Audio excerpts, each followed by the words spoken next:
Mò ń díje láti borí ni, mi ò juwọ́ sílẹ̀ fún ẹnikẹ́ni. Olùdíje nínú ẹgbẹ́ òṣèlú African Democratic Congress (ADC) fúnpò gómìnà ìpínlẹ̀ Ọ̀ṣun, Dókítà Najim Salam ti sọ pé òun kò ní juwọ́ sílẹ̀ nínú ìdíje náà. Ó sì ké sí àwọn olólùfẹ́ ẹgbẹ́ náà láti máa ṣọ́ra ṣáájú ìdìbò gómìnà tí yóò wáyé ní ọjọ́ Sátidé. Salam, ẹni tó jẹ́ abẹnugan tẹ́lẹ̀ nílé ìgbìmọ̀ asòfin ìpínlẹ̀ Ọ̀ṣun, sọ èyí nínú àtẹ̀jáde kan tí àkọlé rẹ̀ jẹ́ àlàáfíà, ìgboyà àti ìpè láti dìbò fún ẹgbẹ́ ADC, tí wọ́n gbé jáde ní Ọjọ́bọ̀ Tọ́sídẹ̀ẹ́ tó kọjá lásìkò tí wọ́n mú ètò ìpolongo ìbò wá sópin síwájú ìdìbò ọjọ́ 15 oṣù kẹjọ ọdún tá a wà yìí.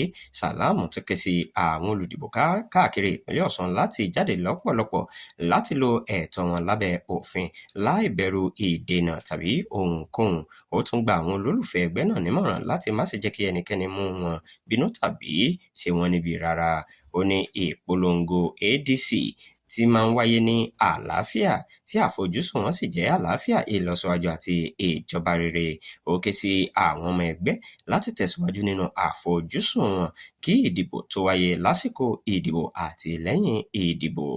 Ó tún gba àwọn olùdìbò nímọ̀ràn láti dáàbò bo ìbò wọn ní ọ̀nà àlàáfíà àti láti máa ṣọ́ra pẹ̀lú wípé ìbò wọn ní ohun tí wọ́n fi ń sọ èrò wọn nípa ẹni tí wọ́n fẹ́ kó darí ìpínlẹ̀ náà. Gẹ́gẹ́ bí Najim ṣe wí, ó ní mo tún fẹ́ sọ ní kedere pé mi ò kúrò nínú ìdíje fún ẹnikẹ́ni o. Mo wà nínú ìdíje yìí pátápátá, mo sì ń díje láti jáwé olúborí ni. Ó rọ àwọn ọmọ ẹgbẹ́ náà láti má bẹ̀rù kí wọ́n sì dúró ṣinṣin láti dìbò fún olùdíje tí wọ́n bá ní lọ́kàn. Ó ní àfojúsùn wa ní àlàáfíà, ìlọsíwájú àti ìjọba rere fún gbogbo ọmọ ìpínlẹ̀ Ọ̀ṣun. Ó ní ẹ jẹ́ ká yan àlàáfíà papọ̀, ẹ jẹ́ ká yan ìlọsíwájú papọ̀, ẹ jẹ́ ká yan ADC papọ̀, ẹ dìbò fún ẹgbẹ́ ADC.